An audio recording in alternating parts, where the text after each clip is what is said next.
आज फिर मनोहर जी पार्क का चक्कर लगाकर वापस आ गए, लेकिन सुधाकर आज भी घूमने नहीं आया था। मन में बहुत से विचार उठने लगे। पता नहीं तबीयत ठीक है या नहीं। घर आकर भी उन्हें बेचैनी हो रही थी। उनकी पत्नी सरोज जी चाय लेकर आई तो उन्हें चिंता में देखकर पूछ बैठी, क्या बात है जी, कुछ परेशान लग रहे हैं? हाँ, वो सुधाकर के बारे में सोच रहा था। भाभी जी को गुजरे 2 महीने हो गए, लेकिन सुधाकर अभी भी घर से बाहर नहीं निकलता। उसके बेटा बहू तो फिर भी कभी कभी मिल जाते हैं। पता नहीं कहीं उसकी तबीयत खराब ना हो। मनोहर जी ने चिंतित स्वर में कहा, तो फिर एक बार उनके घर जाकर देख आइए ना, हो सकता है कि कोई परेशानी हो। सरोज जी ने सुझाव दिया। हाँ, शाम को देखता हूँ। सुधाकर उनका दोस्त था। कई सालों से दोनों एक ही कॉलोनी में रह रहे थे। भरा पूरा परिवार था। उनकी पत्नी, बेटा, बहू, एक प्यारा सा पोता। पार्क में सुबह मॉर्निंग वॉक और लाफिंग योगा भी करते थे। सुधाकर जी इतने हंसमुख और मजाकिया थे कि बुजुर्गों का पूरा ग्रुप उनकी बातों पर देर तक हंसता ही रहता था। किसी दिन अगर वो नहीं आते तो मानो पूरे पार्क में सन्नाटा सा रहता था। करीब 2 महीने पहले अकस्मात ही उनकी पत्नी का देहांत हो गया। तब से उन्होंने मानो सबसे नाता ही तोड़ लिया था। शाम को मनोहर जी सुधाकर के घर की ओर निकल पड़े। आंगन में लगे छोटे से लोहे के गेट को खोला तो देखा सामने ही सुधाकर जी अपने कपड़े सुखा रहे थे। मनोहर जी को सामने देखकर वो झेप गए और हाथ पोंछते हुए आगे बढ़कर मनोहर जी से बोले, अरे मनोहर, तुम? मैं तो बस यूं ही मन नहीं लग रहा था तो सोचा थोड़ा बहुत काम ही कर लूं। मनोहर जी कुछ और पूछने की अवस्था में नहीं थे।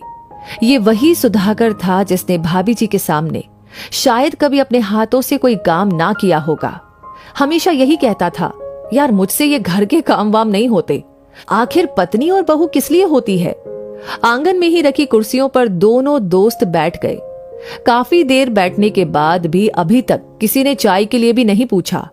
भाभी जी थी तो आते ही चाय और नाश्ता तैयार हो जाता था। मनोहर जी ने बातों ही बातों में पूछा, क्या बात है सुधाकर, आजकल पार्क में भी नहीं आते हो? भाभी जी को गुजरे इतने दिन हो गए, थोड़ा घर से बाहर निकलोगे तभी तो इस दुख से भी बाहर निकल पाओगे।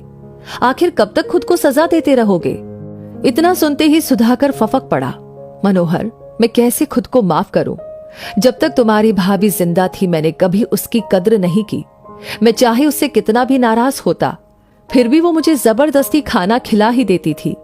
बहू को एक बार मना कर दो तो दोबारा पूछती भी नहीं है। बेटा भी अपने काम में लगा रहता है। तुम्हारी भाभी थी तो कितना झगता था मैं उसके साथ, फिर भी वो कभी बुरा नहीं मानती थी। अब किसी के पास मेरी बातें सुनने का भी वक्त नहीं है। कितना ख्याल रखती थी वो मेरा, लेकिन अब कोई तकलीफ होती है तो बस दवाइयां लाकर के रखती जाती हैं।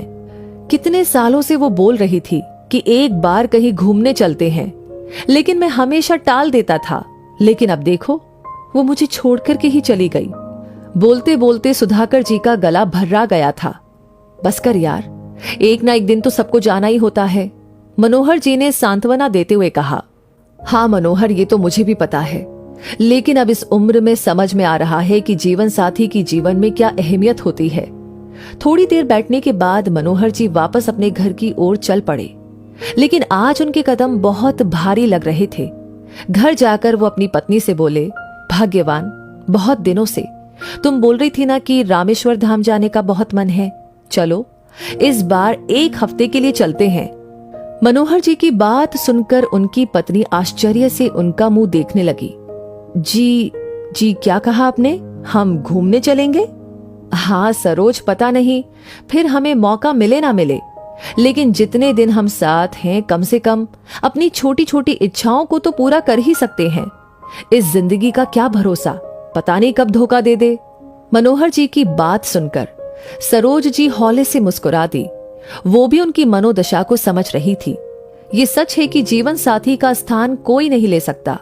हमारे सुख दुख में साथ देने वाले जीवन साथी का हमें भी पूरा साथ देना चाहिए, क्योंकि बिछड़ने के बाद उनकी यादों के अलावा और कुछ नहीं रह जाता। तो दोस्तों, इस कहानी के बारे में आपकी क्या राय है कमेंट बॉक्स में लिख करके हमें जरूर बताएं।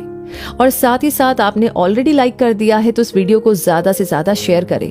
आपका हर एक लाइक, हर एक शेयर, हर एक कमेंट हमें मोटिवेट करता है ऐसी कहानियों पर हर दिन काम करने के लिए, इन कहानियों को आप तक पहुंचाने के लिए। साथ ही हमारी हर वीडियो को सबसे पहले पाने के लिए आपको एक छोटा सा काम करना है, हमारे पेज को फॉलो करना ना भूले। धन्यवाद।